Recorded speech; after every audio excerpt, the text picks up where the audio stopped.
Welcome to True Dharma. If you are serious about awakening, it's important to make meditation a regular part of your life. I know you've probably heard this before, but maybe you didn't understand why, didn't know how to get started, or found the practice too difficult. The truth is, meditation is powerful personal work, and it's not easy. When you sit down to meditate, it's just you and your mind. During zazen, there is no running away from yourself. Everything will eventually come up during your practice. All of your hurts, fears, doubts, and regrets, memories, hopes for the future, dreams and fantasies, all that you are, along with all that you are not, will eventually percolate to the surface, while you squirm in your seat and perhaps at times feel that it is all too much to bear. When you first start practicing, you'll probably want to run away. Almost everyone experiences this, so be prepared. Facing yourself is the hardest thing any of us can do, but also the most profound. It is here that you see all that your ego is composed of and begin cultivating the state of presence that lies serenely beyond egoic conditioning. Before we go any further, however, let's discuss some basics. First of all, sit up when you meditate.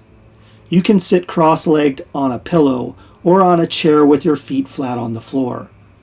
Your back should be comfortably straight, though not rigid, and your eyes may be left partially open or fully closed. For more on how to sit, watch my previous YouTube video, How to Sit During Meditation. For now, just make yourself comfortable. As far as how to practice, of course there are many techniques. However, I advocate simple meditative exercises, such as counting your breaths, mindful breathing, or paying attention to the presence and sensations within your body. For instance, to count your breaths, when you exhale, think silently to yourself, 1. Then, during the next exhalation, think 2, and so on, until you reach 10. Once you hit 10, start over again from 1. Also, anytime you get lost in thought, which will likely happen quite a bit, once you realize you are thinking and no longer counting, start again from 1. Alternatively, you may wish to simply pay attention to the sensations of your breath as you inhale and exhale. One way to do this is to follow the breath as it enters your body and fills your lungs. Another is to pay attention to the breath at the first place you feel it, such as the tip of your nostrils as the air passes the point during both your inhalations and exhalations. When you practice in this way, try not to think about or control the respiratory process, but instead let it flow naturally and feel it directly. It is the immediate experience of the sensation of the breath that opens you to the general objective of meditative practice, which is to enter a state of presence that forms the true self, and which exists independent of thought. Whichever technique you decide to use, try to keep your mind resting sublimely on the exercise and on the here and now, instead of thinking about things that have occurred in the past, for instance, or future concerns. As mentioned, there may be many times when you become lost in thought. This is completely natural, so there is no reason to become frustrated when your mind wanders. Rather, every time you realize you've started thinking again, gently but firmly redirect your mind back to the practice. While practicing, you'll inevitably become trapped in thinking again and again. The point is not to stop the thinking process so much as to distance yourself from it. If it helps, try to view your thoughts as if they were clouds crossing the sky. Clouds come and go, but you are not the clouds. You are the sky upon which the clouds appear and disappear.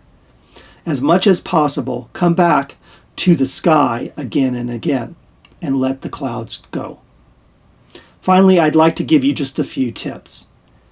Try not to be restless, and don't be in such a rush. Meditation is really a quiet time of freedom from all the busyness of the world. So look at it as a time to relax, in which you are free from all the responsibilities of everyday life. 2. You'll get to know yourself in the open spaces that appear between your thoughts. These spaces may be most distinct in the brief moments when your out-breath prepares to turn into an in-breath. The mind is quietest in the tiny pause between the breaths. As thoughts come and go during practice, remember that thoughts are not the biggest obstacles to meditative awareness. Struggle is. So whatever thoughts pop up, don't fight or reject them. Instead, acknowledge the thought, but let it go if you are able. And if you get stuck, instead of fighting to stop thinking, try intentionally dropping your urge to struggle and focus on relaxing instead. Finally, when you feel uncomfortable, instead of giving in and ending your practice, examine the restlessness and its nature. Restlessness comes from not being at peace with yourself and the present moment. So look deeply into its origins. If you're able to peer with depth and sincerity, your restlessness will gradually give way to deep peace and radiance. And just one final note. You don't need to spend a great deal of time in meditation. The quality of your sitting, in my opinion, is much more important than the length. And a lot of ambitious beginning students actually alienate themselves from the practice by trying to sit for longer than they're ready. I generally suggest beginning by sitting for just 5 to 10 minutes, and you can build up from there. Most people won't need to sit for more than 30 minutes to an hour on a regular basis.